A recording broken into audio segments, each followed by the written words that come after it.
when something great is coming, there is always an obstacle. But we made it, okay? So let's just go ahead and jump on in. Welcome to Chat and Chew with Miss Kecia. Aren't you excited? Because this is so dope. I'm excited. Man, am I excited. All right, let me make my disclaimers first. My disclaimer is that all thoughts and opinions and experiences are my own or those of my guests. This platform is used to share, to help, encourage, and engage in healthy conversation with my candor and my truth. Please understand that, okay? All right. So today's topic is a mother's love. And this was important to me because of so many transformations that I've went through as a mother and as a daughter. During my time in therapy, I learned a lot about myself and I learned a lot about my own mother and our relationship. And so I just wanted to share that with anybody else that can maybe, understand or agree or have the same feelings, or even if your mother has passed on, like being able to think about certain things and differently. So when you think about well, first of all, anybody that's a parent, don't you wish there was like a step by step, like a book, a video, or something that would tell you, okay, if this happens, you do this. If that happens, you do that. Well, in a perfect world, but just not this one. When you ask someone, what is it like being a mother? I know for me and for many others, you'd probably say, one of the most beautiful things I've ever been challenged to do. Or you'd probably say, there's really no words to describe it. But there really are. There really are words to describe being a mother, because being a mother is not just someone who gives birth to children. Being a mother is a foster parent. Being a mother is an adopted parent. Being a mother is feeding all them dang on kids on the block all the time till they start to look like you. You know what I mean? Or those kids that come home with your kid from school and don't go back home for a month. Those kids.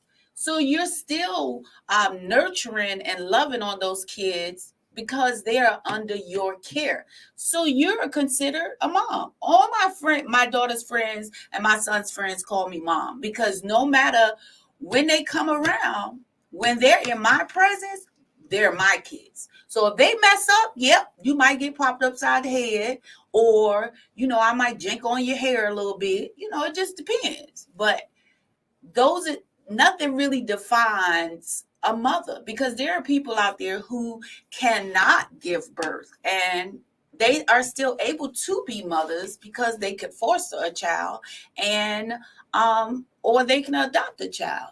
Now, do we think that everyone has that motherly instinct?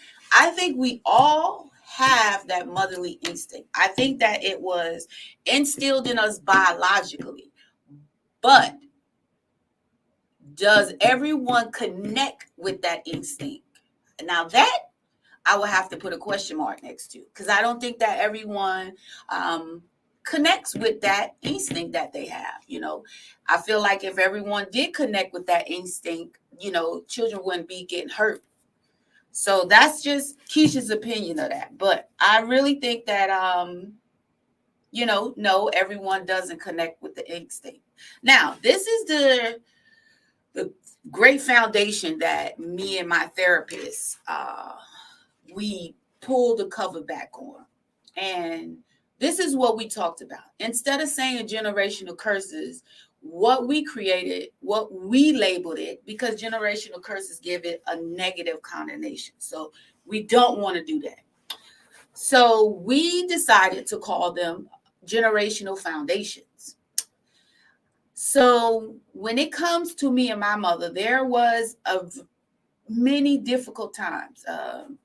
Many of you watching that are my friends know that I'm an only child, and so me and my mother had a lot of difficult times, and a lot of times I did not feel loved, because I wanted love different than how she would show me.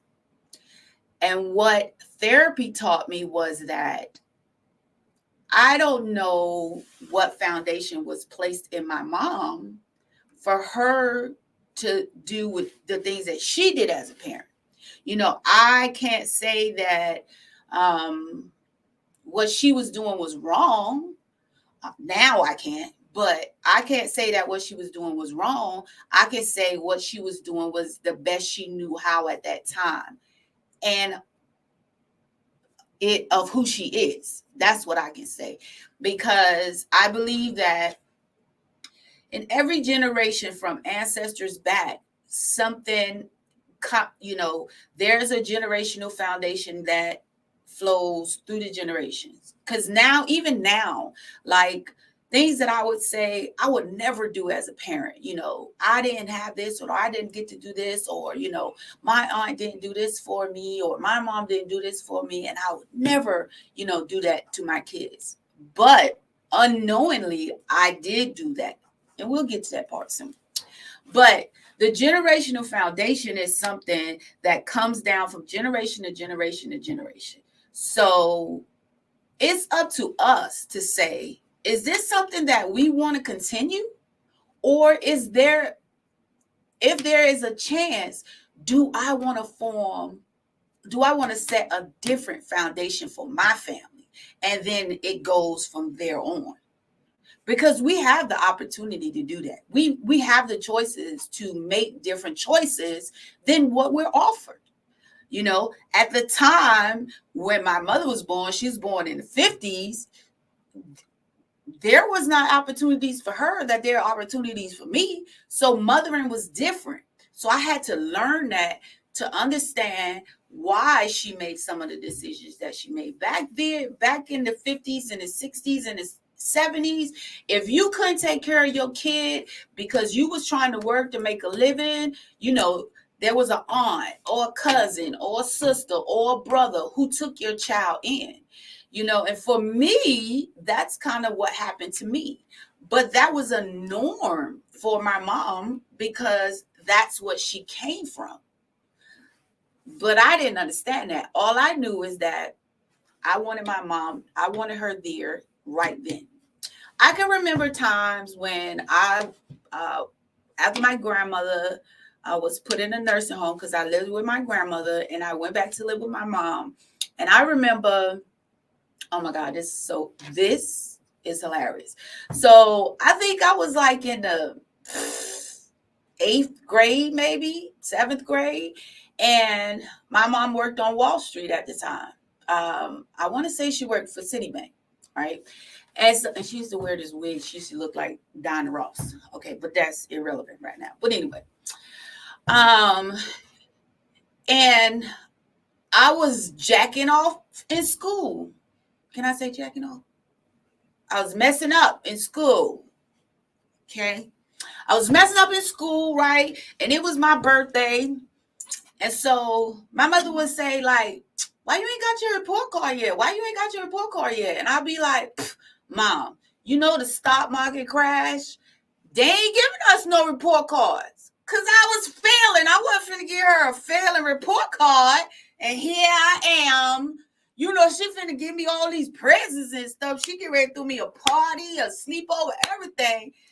So I was like, I'm holding on to this report card. And I held on to that report card for 3 quarters, two or 3 quarters. And so came to my birthday party, and my one friend, Kecia,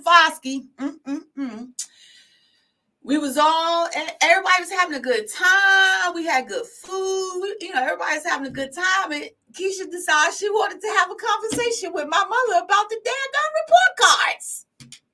So she tells my mother that, oh yeah, my brother went and got my report card last week. Last week. My mother was like, last week. So she still let me have my little birthday, and we celebrated and everything. And then she was like, Why you lie to me about your report card? And I was like, huh? And she was like, why you lying to me about your report card? I was like, because I ain't want to, miss getting my birthday celebration. And she was like, you gonna be able to pull yourself, get back so you can pass? And I was like, yeah. And that was the end of it. There was no punishment. There was nothing. Because at the end of the day, when Monday morning came, my mother had to go, get on that train, and go to Manhattan and go to work. And I was left in Brooklyn to fend for myself. But that's what we did. She worked late. Sometimes I would only see her going to work. I wouldn't see her coming home from work. But that's what she did because she was trying to build a life for us. But to me, I was like, what the heck? She don't like me or something? Why she don't, why she not here? Why she always working or whatever? And so that's what I mean by, how the generational foundation flows down, and it's up to us to change those things. It's not saying that what they did was wrong, because of course they did what they had to do at that time, but times change, and so you don't want somebody to have a mindset of the 70s here in 2022. So you want people to know that they can always do better. They can always have better. You can change the course of your life. You don't have to stay in that same place.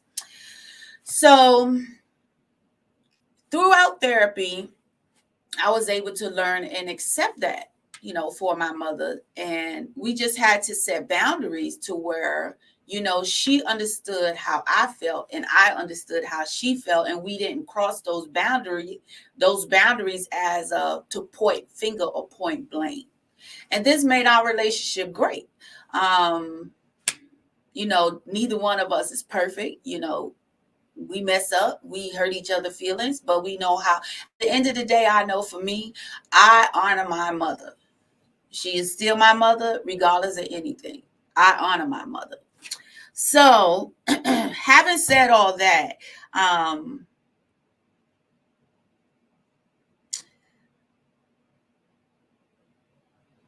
the effects of generational foundations, what I've seen when people decide that they don't want to change it, but they don't understand why their life is stagnant, because all opportunities are there for you to care for your children and be a better person, not just for yourself, but for your kids.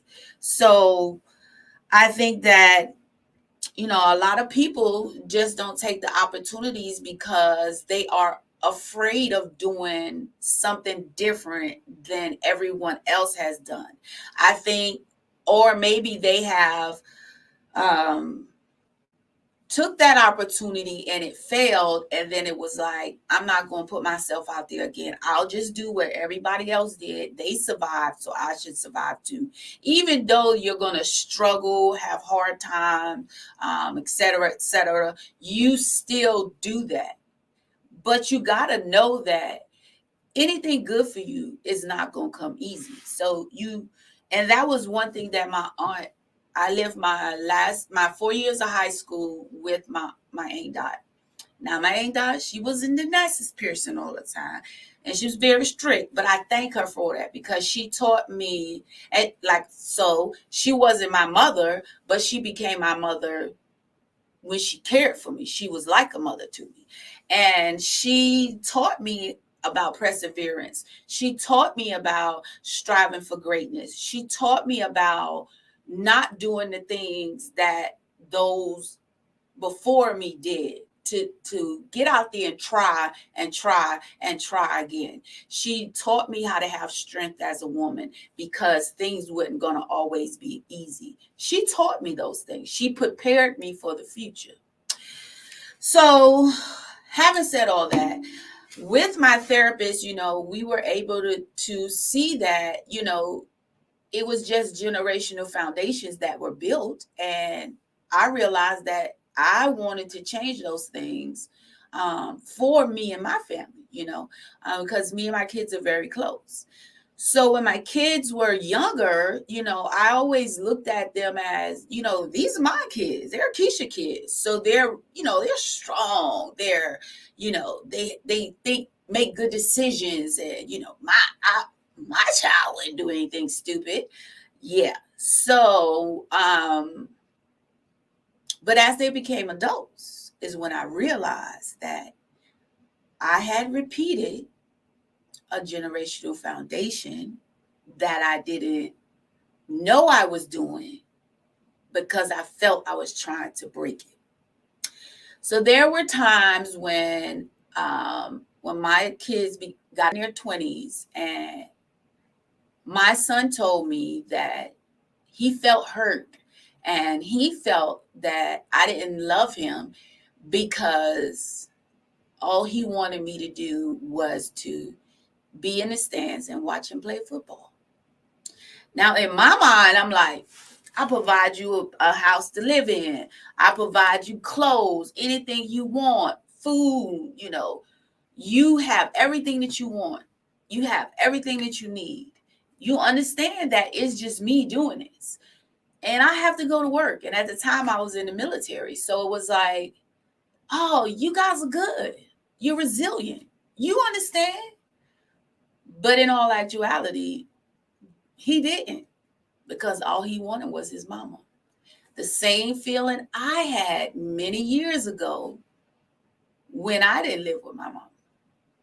That's all I wanted. I didn't want her to buy me clothes and send me shoes. I wanted to be with her. I wanted her to love me like a mother loves a child. And that's the same thing my son wanted. And that was a hard pill to swallow, because you could not tell me I was not the best mama on the face of this earth. But the reality is I missed the mark then. And I repeated what my mother had done. And I tried so hard not to repeat it, but I really fell back in there and didn't even realize it. I can say with my daughter was the same thing. My daughter recently opened up to me, and she told me that, I just need you to be a mom. I just need you to be a mom. And in my mind, I'm like, well, I've been your mama all this time. What more do you want? And she finally broke it down and told me that sometimes I just need a hug from you. Sometimes I just need you to tell me that it's going to be all right. Sometimes I need you to tell me that I love you. Um, and I didn't realize that was a problem. Again, repeating generational foundations. Then she expressed to me about a time where she had a difficult time in high school. And again, I always thought, these are my kids. That's Kecia kids. They strong. They resilient. They got this. But there were times when she just, she used to always want to, she was real clingy when she was little. When she became a teenager, I'm like, dude, you're a teenager. You don't got to be on me all the time.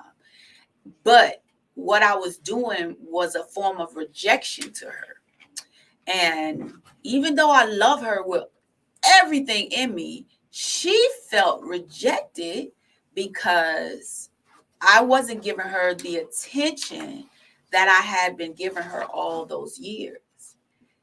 And for many years, I didn't realize that she felt that way. So when she expressed that to me, it broke my heart, because that wasn't my intent. My intent is, you're grown, you're 17, 18 years old. You getting ready to go off to college.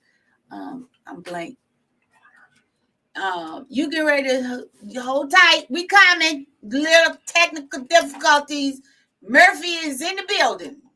It's all right. I'm still here. You can hear me. Can you hear me? But they can't see me. But my production is really dope, y'all. Like, they really are. But you know what I look like. So what yeah, so when she told me that, oh bam, I'm in there. All right. So when she told me that, that broke my heart. Like, I love my babies. Like anybody can tell you that I love my kids, like, but a lot of time what I thought I was doing right, I really wasn't. And so here I am in my 20 plus years, and my children are adults, so our relationships are evolving, because they are adults. They're in their mid 20s now. My daughter has a child, so it's a little different now. So um I decided that I wanted to break the generational foundation. I wanted to, I see you, Brandy. I'm gonna get to your question. I wanted to do right now. I can't go back 20 years and say, okay, I'm gonna do it different. I wanted to do right now so that I can show them what a stable generational foundation looks like, so that when she gets to the point where her daughter and my son gets to the point with his children and his wife, and my daughter with her husband, they know what right looks like because of what they've already been through. Okay, I've been through that. I know how that made me feel. I saw my mother change once she found out. So I'm going to build from here. Not to say that you have to do the exact things I did, but at least there's a positive foundation to start on with your families. And then it'll grow from there. Their children's families will grow from there in a positive direction, because the world times are changing. So when my granddaughter have kids, she can't live off of when me and her mother were building families, but she has something to start with. So that was very important to me, and through therapy I learned that I had to, because in my mind I was like, you are bugging out. I do love you. Like, I'm here every time you need me. I give you everything you want, blah, blah, blah, whoop de woo.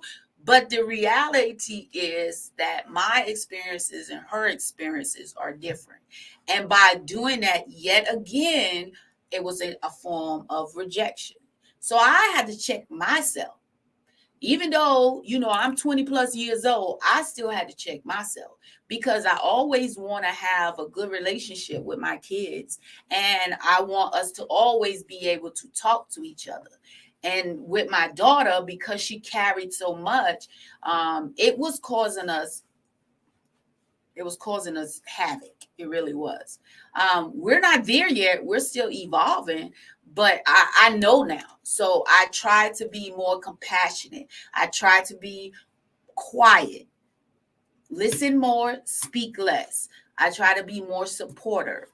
I'm more transparent about telling her that I love her and I'm proud of her. And, these things that she has told me that she lacked. And so now I put forth for the 120,000% so she can know these things. Now, my friend Brandy Watson, she has a question. How did I get them to open up to me? Did you all just sit down and have a conversation? No, my darling. I wish it was that simple. But honestly, we had a significant emotional event in our family. I mean, to the point where my children weren't speaking to me behind this situation. And so as we came out of that, we dealt with that, because my biggest thing was, you guys know that y'all know me better than anybody in the world. How could you let somebody put you in a position to feel like your mother was somebody negative, somebody that could cause harm to you, or I was this bad person? And so, and I did it kid by kid, because they're different. They're not the same night and freaking day.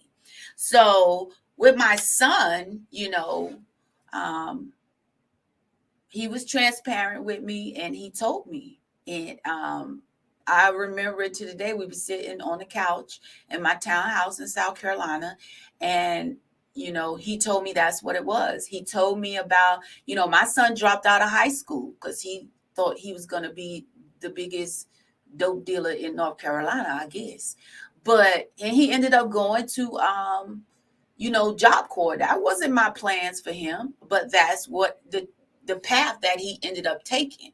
And so how the conversation started when he came home, I said to him, I said, Dante, I said, I tried to always be there for you. And I know that as a mother, I can't teach you how to be a man.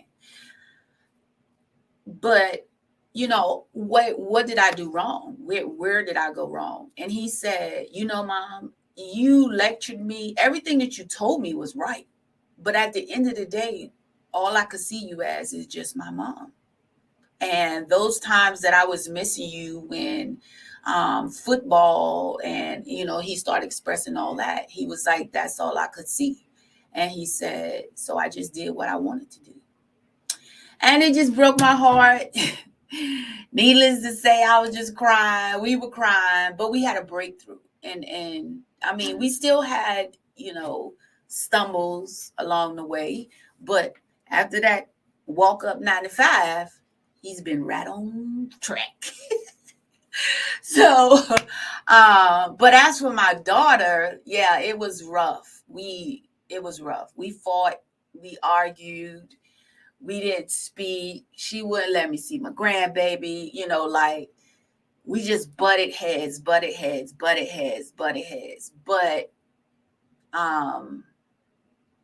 one weekend I went down there and we sat at the table, and I just asked her like to talk to me.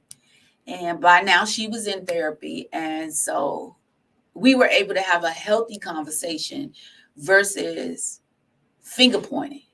Because if we would have not been in therapy trying to better ourselves mentally, both of us would have been on the defense.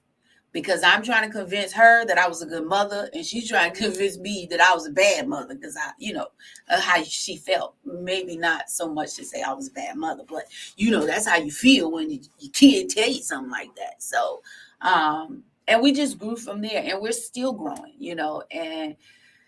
and so that's why understanding generational foundations is important. You have to know what you came from. You have to know how the women as a woman, you have to know how the women in your family, what were their values, what were their norms, what will you take with you, what would you leave, what are you going to leave behind. You have, because it is inherent in you until you decide to change it. I have family members who are okay with just being okay. And I have never been okay with being okay. I know my kids joke and laugh like, how many degrees do you want? Why are you always trying something new? Why you just can't sit down? Like, but I believe that, there's so much in the world that offers to me, just me, so I got to get out there and do it. And I want to show them that whatever you put your mind to, you can do, because that's what my aunt instilled in me, that no matter what it was no task too tough for me to get out there and do it. And so that has, even throughout my time in the military, it has always been my thought. So it's very important to know, where you come from, where they come from, your ancestral line, what were the values and norms of the women in your family,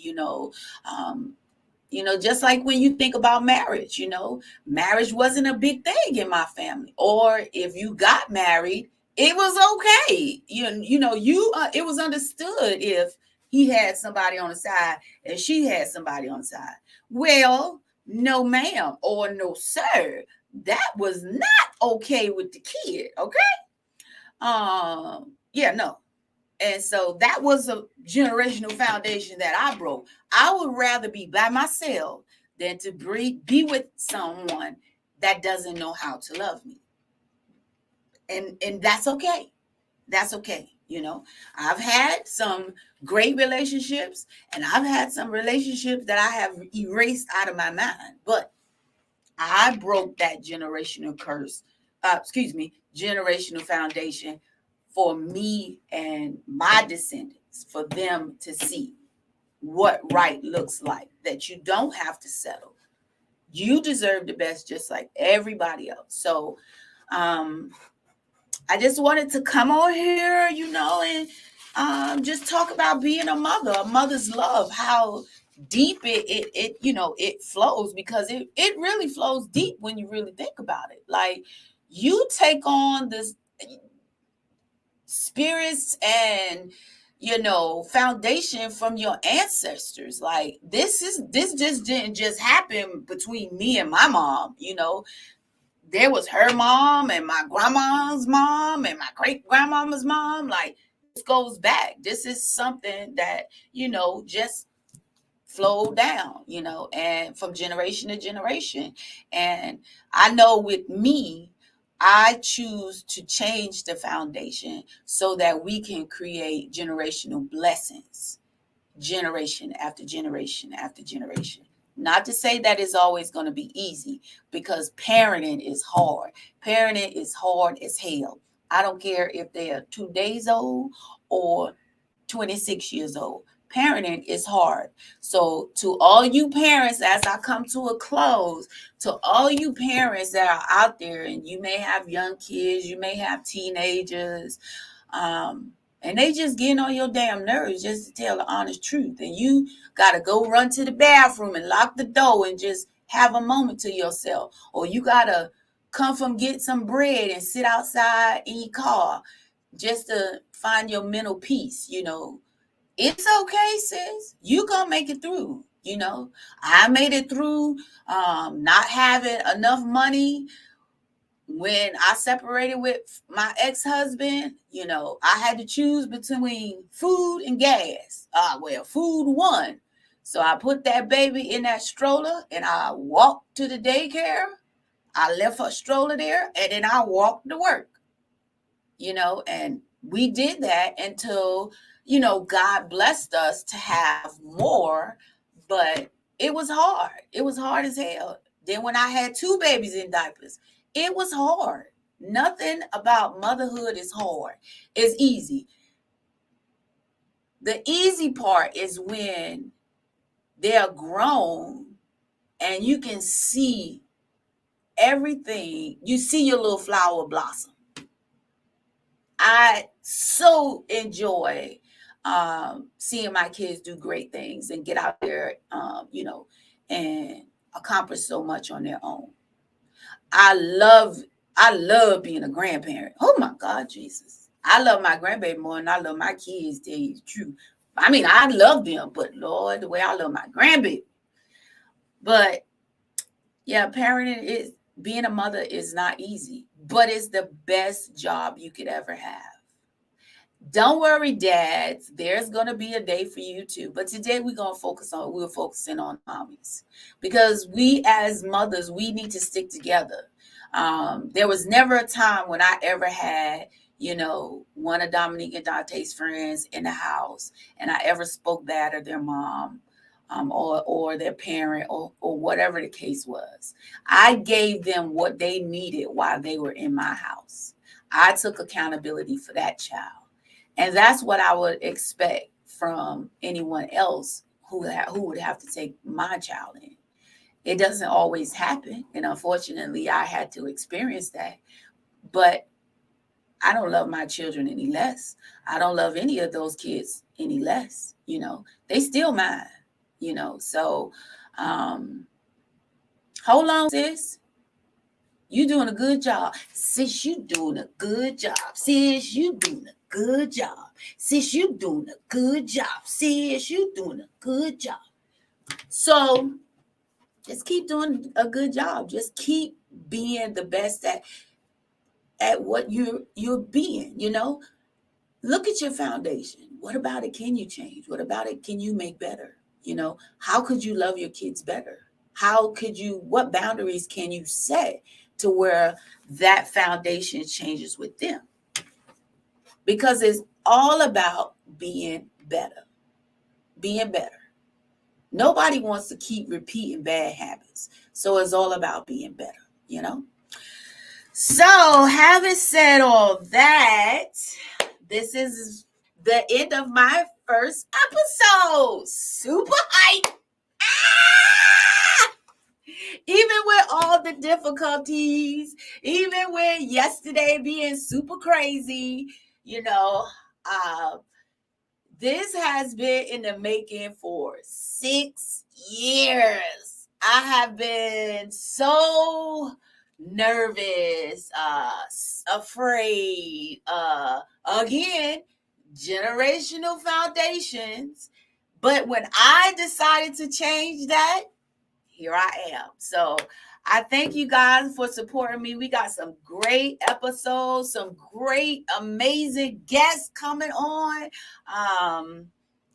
I'm just going to share the love, just like I said, let's talk about it. Whatever it is, let's talk about it. Let's make it plain. I'm going to say things that people probably want to hear or want to say, but they just don't got nobody to say it to. So now you do. Come say it to me, okay? Your girl Kecia with the buns. I learned this off TikTok. I can send you the video if you really want you some buns, okay? So I want to first thank God for giving me the responsibility of this and for giving me the grace to do it. God has just been with me all the way as a mother. Because before being Kecia, that's all I was for 20 some odd years, was a mother and a soldier. So now I'm just Kecia and grandma. Sometimes I answer them all. I want to give a shout out to my production team, my new cousins, Saquon and Kia and Doc.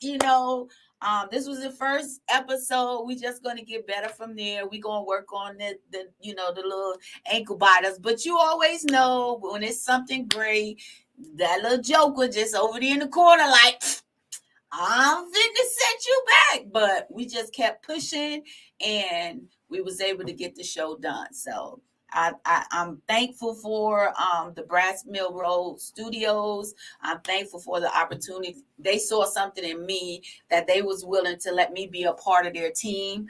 And for all you guys' notes and messages, I see them. That's dope. You guys rock. And so let's talk about next week. So next week, February 10th, our topic will be, how do I love you? I mean, I know I want to know. How do I love you? We will have special guests, Mr. Clarence and Lisa Baker, who are life coaches and directors of Ascentum. Ascentum's one thing they believe is, they exist for those who are ready to live their best life. So if you don't want to miss this, you don't want to miss this episode if you're ready to live your best life. And I'm excited for the things that they're going to impart in us as people, how to actually live your best life. Because living in peace and living your best life, let me tell you something. It will change everything about you. It will change everything about you. So on that note, as much as I want to keep talking, I just got so much to say. No. Okay. Bring it back. Good night. Be blessed. And of course, smooches.